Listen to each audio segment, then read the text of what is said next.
As we're getting ready to build our worlds in summer camp this year, let's talk about setting the scene.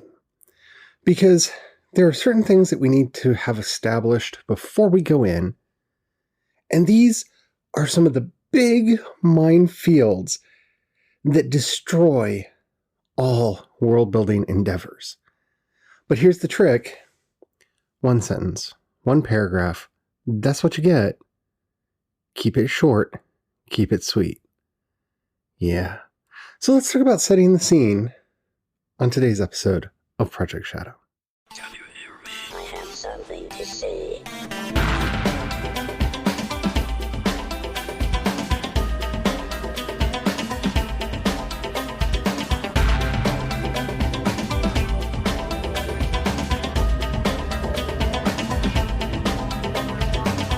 Project Shadow starts now. Hello, everyone. How are you doing today? My name is Charlie. You might know me better as sci-fi fantasy writer C.E. Dorset. And today we're talking about setting the scene. And yeah, I'm going to be talking about my Dragons of Night project as we're doing this because I think it's important to see an example. So down in the show notes, you'll find links to all this. Let's just get into it now, shall we? So when talking about setting the scene, we're talking about the rules that the world works by, its cosmology, its geography, its people, and history. And you're only allowed to write a sentence or a paragraph. Keep it short, keep it sweet, keep it to the point. Let's go. That's the brilliance of this entire thing, because as somebody who's been doing world building probably longer than I've been writing a book, I've been trying to think about that, because when I think back to my first writing project, I would have been, and I mean like full-on writing project, I would have been in, I think, 7th grade.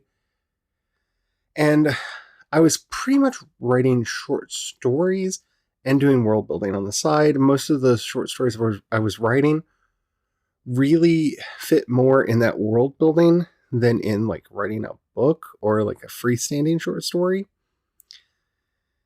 And most of the projects I worked through high school, so were mostly world building. So in a way, I've kind of been doing world building since the beginning. And this is where you always get lost. This is the easiest place to get lost, because, well, what are the fundamental differences between the natural laws of our world and the world we're writing in? Oh, I could write a book about that. I shouldn't, but I could. What's the geography like? What's the cosmology? Oh, what a talk about getting lost in something. Yes, these are things that we should know going into the world building, especially because they're things that can affect the world. Because, I mean, the geography and cosmology of like Discworld are so integral to everything that takes place in Discworld that if you don't know it going into it, yeah, that could be a problem. So these are important things for us to know and for us to cover, but they're also things that can easily just bog us down and keep us from actually having any kind of forward progress, because they're so deep that, well, you can get lost in them really easily. So let's talk about the rules of the world. Now, what's brilliant about this is there's one question. What are the fundamental differences in the natural laws of your world? One question, and you have to answer it simply. And the reason this is smart is a long time ago, in a galaxy far, far away, when I first started doing world building for my first sci-fi story, I basically started compiling a physics book. And that sounds so crazy, but I did, because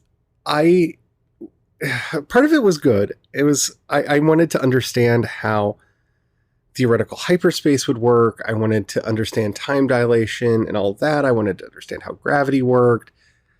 I wanted to understand how planetary physics worked and how, planets were formed and stars and all that stuff. And that, none of that's a bad thing. Like, none of that's a bad thing if you're doing science fiction and you want to go into that level of detail.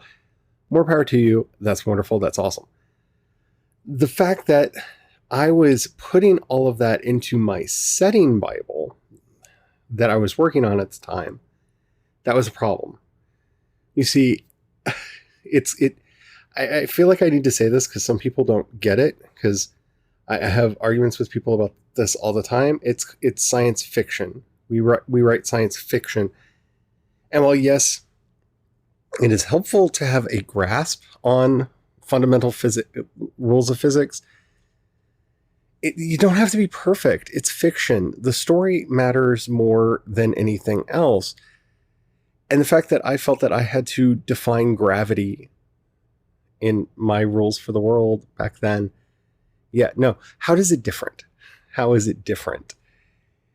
And yeah, that's that's a very important question, especially in its phrasing. I hope none of you have ever made that kind of a silly mistake, but yeah, I definitely have. Now, I'm not saying don't do research, especially if you're doing something that like involves gravity or what have you. But you don't have to write a doctoral thesis on gravity to write a story that takes place in a spaceship. Like, I was literally trying to figure out how gravity plating would work, which is silly because we don't have gravity plating in the real world. So what, I was going to invent gravity plating so that I could write a story? I mean, that's just pure and utter silliness. So for this setting, I have, at least at the time of recording this, there may be more in future, but at the time of recording this, I have 3 laws. Magic exists. Magic is the ability to channel the subtle energies of life to change and or affect the world in different ways. Some beings, like dragons, fae, giants, Raphaim, Jinwu, Onoroi, and the spirits, possess this power innately, while others, like the average human, must learn and take oaths for the craft and gramarye to practice magic. So there you go. There are things that have to be done. That's it. Those are the 3 major laws of the world as it exists. That's what makes that world different from mine. I could and might in future add a couple extra in here, like there are magical beasts. Like, this is a world where there are unicorns and griffins and dragons and wyverns and all of that. I didn't feel like I needed to state that, because one of the things that I have really been learning over the years about world building is less is more. If it's something that needs to be said, it needs to be said. To me, that's covered under magic exists. So all kinds of magical creatures exist.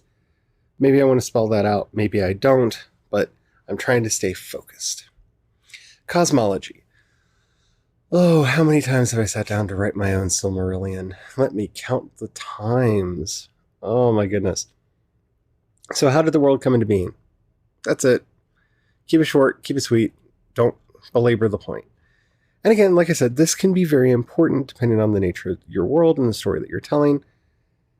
Mine's very simple. Nobody knows. Nobody knows how the world came into being. It just is. It just is. Now, having said that, everybody has their own ideas. So if you ask the dragons, you'll get certain ideas. If you ask the fae, you'll get certain ideas. If you ask the Raphaim, you'll get certain ideas. People have ideas, but nobody knows. Nobody knows. So they could all be right. They could all be wrong. They could all be telling versions of the same story. They don't know. And this is the important thing. At least for the stories I can conceive of that I want to tell, it don't matter. So I don't even have to know. And I can allow that ambiguity to exist in the world, because it's not going to affect the actual stories I tell. So, yeah. Geography. Geography is a place that always hits me hard because I love maps and they are the bane of my existence. Because I'm bad at making them. So geography. 2 questions. What does the geography of your world look like? And 2, does your geography have any special properties or features? Basically, there are 2 worlds in my setting. There's our world that looks pretty much like our world. And there's the other world, which is the world of the Fae, which is kind of a mirror universe to ours in some ways. Not like in a Star Trek mirror kind of way, but it's like our world, but different. Like here, it's magic, but it's like low magic. There, it's like really super crazy high magic. That's what it looks like. Special features: still water can act as a portal between our world and the other world. And hills and mountains concentrate power, and through stone circles that can be amplified. Other than that, I don't, I can't think of anything at this point. Again, this is the wonderful thing about doing it this way is if it becomes necessary to expand these in future, I can. But at this point, that's all I need to know. That's all I need to know. And that's so important when doing world building, is to focus in on what you need to know and just do that. It's very important. It's very important. I can't say it enough. That's so important. So now we go into the next phase, which is people and their history. So I know that the story is going to be taking place in Blackwood County. So who used to live in Blackwood County and what is their history? This is problematic for me. I simply kind of hand wave this away in the thing that I wrote about, there was a bloody history and all of that. And the reason for that is I actually want to do some stories that involve the native populations that were there and incorporate them into the world. And I have reached out to the tribal councils for the groups that were in the area at the time, some of which still are in small numbers. And I've asked them to help me, if they could recommend some books, some resources. I'm willing to pay to learn more about their culture and their history and all that. And I've been doing that for years, and they have never responded.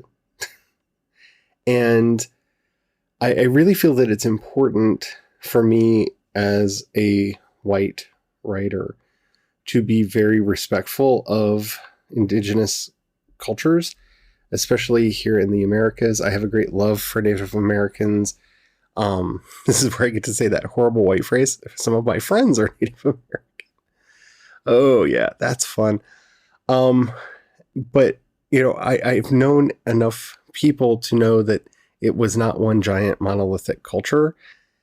And I really want to do my research. The problem is the groups that I would have to look into are kind of the Susquehanna and I just lost the name of the other one while I was talking. It starts with a P. That were in the area.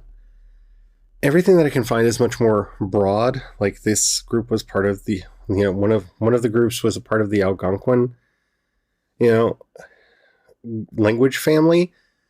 Well, that's a language family. That doesn't mean that they necessarily shared all of their culture and history. You know what I'm saying? Like, I would like to get some more information on the ground. I'm hoping one of these days, when the plague is over and we can travel again and we're in Maryland, to try to go around and find books, because my internet searches have not been helpful. So if you know any good resources for Native American tribes of the Maryland, Northern Virginia, Southern Pennsylvania area, please share them with me. I've really been trying to find them, and I've not been doing well. So I'm doing what is probably the worst thing that I could do is I'm trying not to talk about those points in history as much as possible, because I don't want to be a problem. And it's really hard for me to try to figure out how to not be a problem when it comes to this. Which species / cultures live here now and what is their history? So this area is a part of the Sithirsa, which is a part of Ernadale, and it's part of the nation of Vinland. And yeah, that's means that we're going to have members of the Sithirsa, which is Old English for the Way of the Giants. We're going to have practitioners of the Trivian Way, the Dark Gentry, the Seelie Court, and others are going to be present in this area, and that's who I'm going to be talking about. So what do they need, and what do they need from each other? Now, this is a place that is just such a wonderful, wonderful time to be introspective. Because the main groups in the story that I'm telling, and you'll notice that I left the humans out, like the bog standard humans out, whether they are Drymen, the people who actually practice magic, or the Rekka, the humans that don't. I have left them out, at least for now, as of the time of recording on here, because I want to approach the story much more from their point of view. And right now, for me, it's much more important to understand the elders, these virtually immortal, and so in some cases immortal beings that they have to deal with, than getting into the nitty-gritty of the human world just yet. So as of recording this, they're not listed. So we have the Sithirsa, which are technically human, in that this is the predominant religious and social group that has power and sway over the area. I have actually written out the Path of the Giants, the actual Covenant. I've written out several of these things, and I think they're public on the website. They will be public on the website if they're not already published. And it's been really interesting for me to look into them as a group. Actually, I don't think I'm going to get into the nitty-gritty here. So that's the Sithirsa. And yeah, I'm going to be developing a lot more about their culture. If you read The Chain, then you're familiar with them. Everyone, with the exception of Castle from that book, and Nathan, actually, grew up within the Sithirsa. They grew up within Arnadale. And yeah, so you get a sense of their culture. It's similar to ours, but different, and a lot of fun. Now, the Rephaim, I really need to figure out how to talk about them. The Rephaim are a group from Western Semitic, Northern Semitic folklore and legend. They're the Lords of the Dead, and they're a group that I'm really wanting to play around with a lot. Isn't actually a lot of stories about how they, about them. We just know that they were a function of those of their mythos, and so I'm really probably taking more liberties with them than I should. I'm playing around a lot with the various Gnostic ideas with them, because I think that would be a lot of fun to play with, and yeah, that's gonna be fun. The Dark Gentry are the dragons of the setting, and they actually come in several flavors. You have the dragons themselves, you have their servants, the Ryukishi, the Dragon Knights, who are granted a pearl that grant them powers. They're basically humans that have been made powerful. And then you have a few Hanryu, or half-dragon characters in the setting that are the product of a human and a dragon having a baby together. And then you have the Seelie Court. The Seelie Court are the main government of the Fae. I thought about adding the Unseelie Court on here, but at least right now, in my way of thinking, there isn't an evil organization of Fae, at least not one that's that clearly defined. There would be Fae that would be considered Unseelie, and thus, wicked and evil and whatnot. But they don't play a part in at least any of the stories that I'm working on right now. And you notice I keep saying that.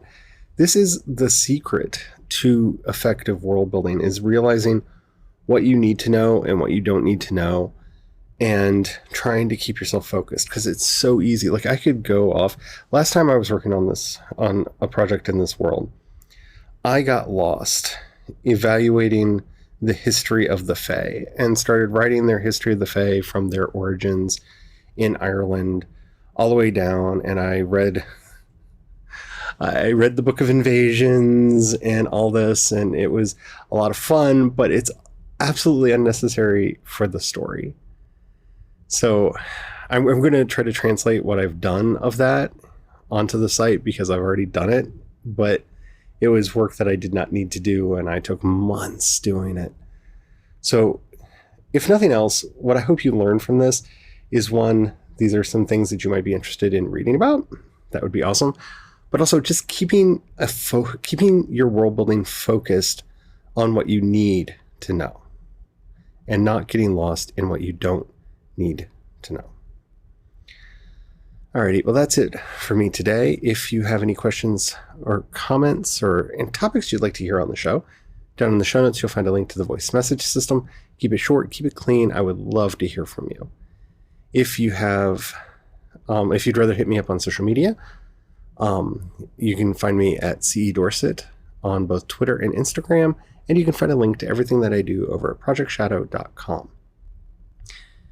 If you get a buck you can pass my way, down in the show notes, you'll find a link to my Patreon and listener support.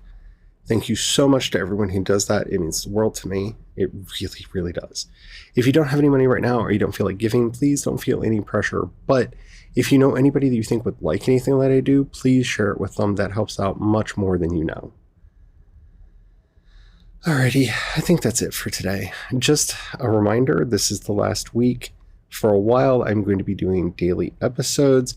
As of next week, we're going to be going to a weekly format while I'm doing Camp NaNoWriMo this year, and we'll see how y'all like it. And if you like it, we can keep that format, and if you don't, we'll go back to the dailies. So until next time,